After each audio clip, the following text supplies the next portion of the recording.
നീ ഏതാ? എന്നെ അറിയില്ലേ? ഞാനിവിടുത്തെ ദാസിപ്പെണ്ണ. ദാസിപ്പെണ്ണോ? ആ. അപ്പൊ മീനാക്ഷിയല്ലേ അവിടെ കുളിച്ചോണ്ടിരുന്നത്? മീനാക്ഷി പോയല്ലോ. അതല്ലേ ഞാൻ തമ്പുരാന്റെ അടുത്തേക്ക് വന്നത്. ഇപ്പൊ ഇവിടെ ഞാനും തമ്പുരാനും മാത്രമേ ഉള്ളൂ. എനിക്ക് തമ്പുരാനും വലിയ ഇഷ്ടാ. നിന്നെ കണ്ട ഒരു ദാസിപ്പെണ്ണാണെന്ന് പറയില്ല. മംഗല്യ സൗഭാഗ്യം ഉണ്ടായിരുന്നെങ്കിൽ നിന്നെ ഞാൻ തമ്പുരാട്ടിയാക്കിയാലേ. എങ്കിൽ അതെന്റെ ഭാഗ്യ. ദേ, സന്ധ്യാസമയത്ത് ഇങ്ങനെ ഒറ്റയ്ക്കൊന്നും ഇറങ്ങി നടക്കരുത്.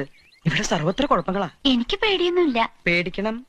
ദുരാത്മാക്കള് പലതും അലഞ്ഞു നടക്കണ സ്ഥലാ ഇത്. മരണത്തെ പേടിച്ചേ പറ്റൂ. മരണത്തെ എനിക്ക് പേടിയില്ലല്ലോ. അതെന്താ? ഒത്തിരി വർഷങ്ങൾക്ക് മുൻപ് ഞാനൊന്ന് മരിച്ചതാ. എന്താ പറഞ്ഞേ? തമ്പുരാൻ എന്ന് കുഞ്ഞാ, ഓർമ്മ കാണില്ല. എല്ലാവരും കൂടി ഒരിക്കൽ എന്നെ ജീവനോട് ചിതയിൽ വെച്ച് കൊന്നതാ.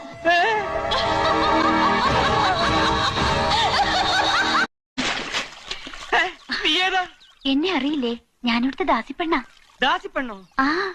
അപ്പൊ മീനാക്ഷിയല്ലേ അവിടെ കുളിച്ചോണ്ടിരുന്നത്? മീനാക്ഷി പോയല്ലോ. അതല്ലേ ഞാൻ തമ്പുരാന്റെ അടുത്തേക്ക് വന്നത്. ഇപ്പൊ ഇവിടെ ഞാനും തമ്പുരാനും മാത്രമേ ഉള്ളൂ.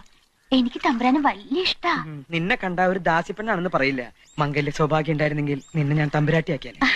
എങ്കിൽ അതെന്റെ ഭാഗ്യ. ദേ, സന്ധ്യാസമയത്ത് ഇങ്ങനെ ഒറ്റയ്ക്കൊന്നും ഇറങ്ങി നടക്കരുത്. ഇവിടെ സർവത്ര കുഴപ്പങ്ങളാ. എനിക്ക് പേടിയൊന്നുമില്ല. പേടിക്കണം. ദുരാത്മാക്കള് പലതും അലഞ്ഞു നടക്കണ സ്ഥലാ ഇത്. മരണത്തെ പേടിച്ചേ പറ്റൂ. മരണത്തെ എനിക്ക് പേടിയില്ലല്ലോ. അതെന്താ? ഒത്തിരി വർഷങ്ങൾക്ക് മുൻപ് ഞാനൊന്ന് മരിച്ചതാ. എന്താ പറഞ്ഞേ? തമ്പുരാൻ എന്ന് കുഞ്ഞാ, ഓർമ്മ കാണില്ല. എല്ലാവരും കൂടി ഒരിക്കൽ എന്നെ ജീവനോട് ചിതയിൽ വെച്ച് കൊന്നതാ.